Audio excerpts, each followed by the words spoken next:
Hi, everybody. This is Grayson. I'm reviewing Wicked, the movie. This is going to try and be a spoiler free review. However, I do need to warn you that this is from a theater nerd perspective, so I'm going to talk way too much about things that will make no sense until part two. All right, we've got a lot to cram into the next few minutes, so without further ado, let's get started with No One Mourns the Wicked. Now, this is the first song of both the stage production and the movie.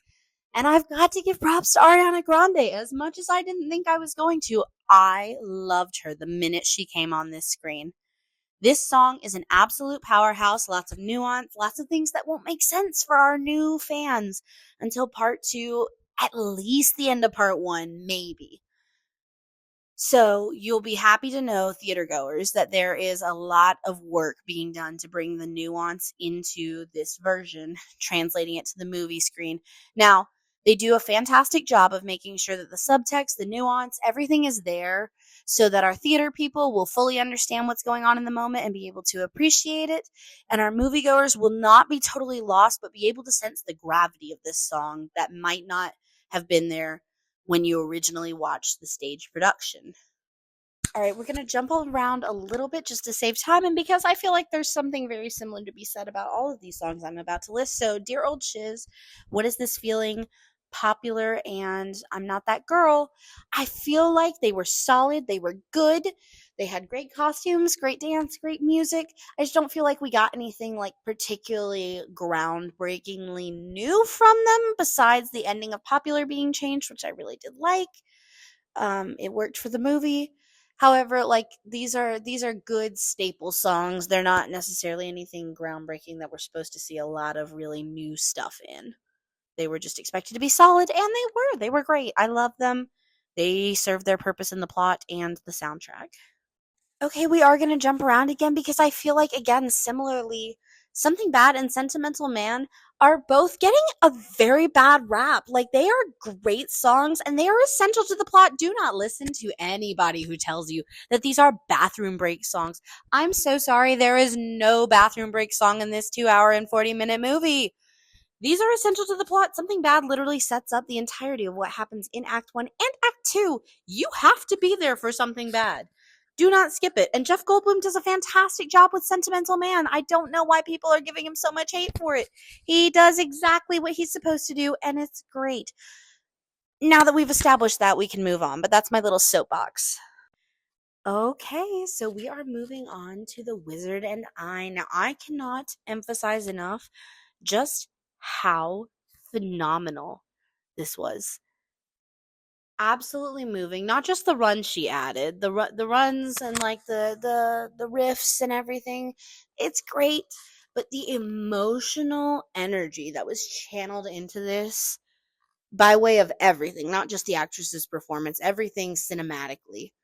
This is the first time we really get to see what Elphaba really wants and how she really feels. This is the first time we hear her say that she even wants to be degreenified. This is the first time that she indicates anything other than what she tells everybody else, which is that she's perfectly fine and normal the way she is. This is the first time we get to find out that she really does want to be like everybody else. And I feel like it's very moving, especially to anybody who's ever felt like they've been out of place or they've felt like the odd man out, anything like that. It's a very moving song, and that's why it's getting a lot of attention right now. Did not disappoint at all.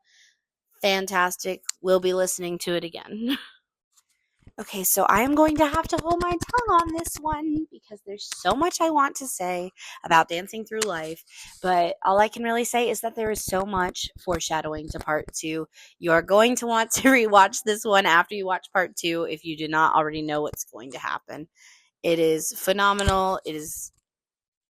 It'll all make sense after part two, and that's all I can say. Once again, jumping because there's not much I can say about this one either without giving away a pretty big spoiler.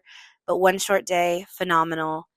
Lots of references to both Wicked and The Wizard of Oz. You will love it if you love either of those. Kind of in a similar vein, we have the Ozdas Ballroom Duet. Again, there's not much I can say about this. You kind of have to see it to understand it, but just know it's one of the most moving moments in the movie. I do not know a single person who hasn't cried through it. And again, it's another one that'll make more sense after part two with the cool Easter eggs that are in the music itself. It's very much got elements of a song that's going to make everybody cry in part 2, so be on the lookout. All right, we are now holding space officially for Defying Gravity. This is one of the songs that a lot of people already know. This one hit the mainstream way before there was mentions of a movie coming out. It is one of the most well-known songs, and they absolutely do it justice. It is breathtaking to see it come to life on the big screen. They do a great job of allowing Cynthia to make it truly her own while still honoring the original, and that's a consistent theme throughout Wicked, but particularly with this song. I think if you like the battle cry in the original, for whatever reason, you are going to love Cynthia's battle cry because it is very much her own, but it's definitely got clear roots in the original and makes it a perfect battle cry for the movie formatting. And I really think that this is a perfect way to end part 1, and it's going to set everything up so perfectly for part 2. It really feels like the emotional, like an earned emotional finale to part 1. And I look forward to seeing what's in part 2 after it. They left it off on a high note. Pun sort of intended. Anyways, this is getting so long. I'm so sorry. That was really hard to condense it all.